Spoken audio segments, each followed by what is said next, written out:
Max Verstappen é o pole position no GP da Inglaterra e as duas McLarens em P2 e P3.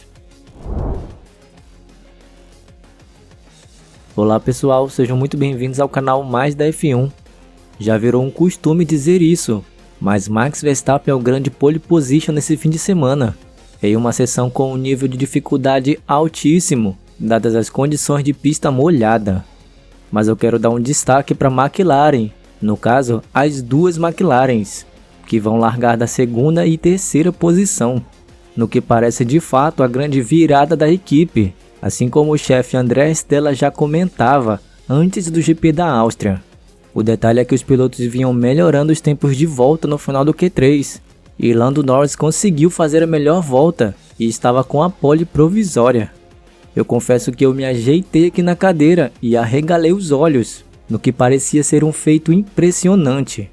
E o cronômetro já estava zerado, quando Max Verstappen foi lá e acabou com a brincadeira, como disse o Lando Norris na entrevista.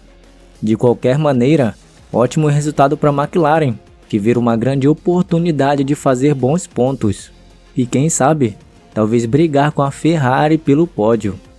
E falando na Ferrari, Charles Leclerc ficou com o P4 e Carlos Sainz em P5.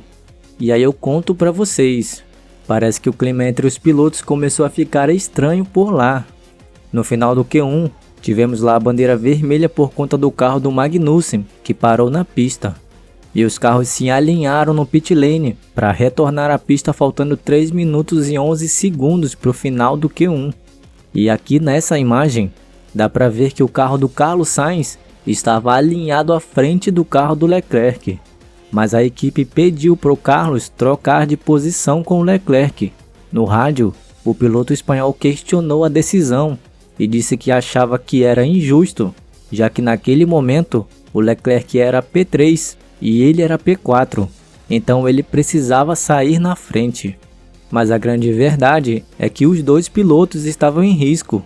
Era nítido que os tempos de volta iriam melhorar. Mas na abertura da volta dos dois, havia uma fila de carros lentos, e Carlos Sainz decide passar o Leclerc e tomar a posição de pista que ele tinha conseguido lá na fila dos boxes.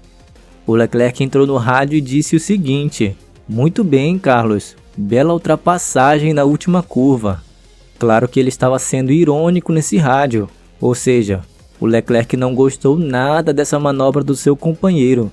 Teve uma hora com o cronômetro zerado, que mostrava o Leclerc e o Sainz em 16º e 17º.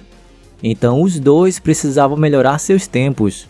E aqui nessa imagem, bem lá no fundo, mostra que a Ferrari liberou os dois carros ao mesmo tempo.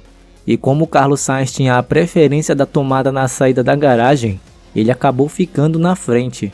Então, ao meu ver, não havia por que a Ferrari causar essa situação e esse desconforto no Carlos Sainz. E consequentemente, esse atrito entre os dois pilotos. Russell e Hamilton ficaram em P6 e P7. O Hamilton que protagonizou uma cena de corrida com Max Verstappen, depois da bandeira vermelha no Q1. Que inclusive esse foi o motivo daquela confusão no final das duas últimas curvas. E na minha opinião, o Verstappen deu uma viajada ali.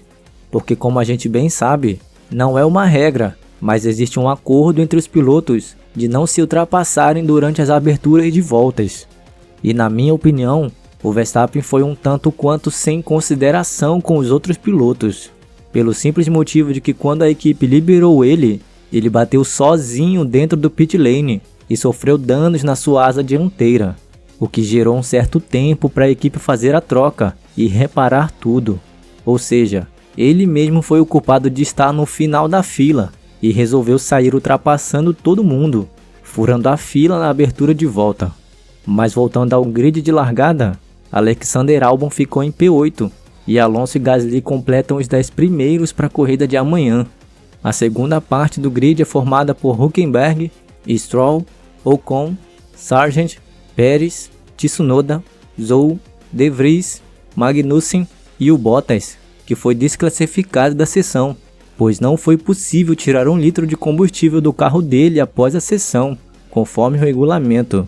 Ele tinha se classificado em P15, mas por conta disso vai largar de último então todos que estavam abaixo dele, consequentemente sobem uma posição. O Pérez mais uma vez não conseguiu avançar para o Q3, e os últimos resultados em classificação do mexicano são os seguintes: 20º em Mônaco, 11º na Espanha, 12º no Canadá, 15º na Áustria e agora 15º na Inglaterra. Lembrando que a corrida de amanhã começa às 11 da manhã, com o início da transmissão às 10h30 pelo canal aberto da Band. Então é isso, meus amigos. Animados para o GP da Inglaterra? Me conta aqui nos comentários o que você achou da classificação de hoje, se teve algum ponto que eu não mencionei, e se você concorda ou discorda das coisas ditas aqui nesse vídeo. E se você quer saber das notícias da Fórmula 1, se inscreva no canal Mais da F1 para ficar sabendo de tudo e não perder nada.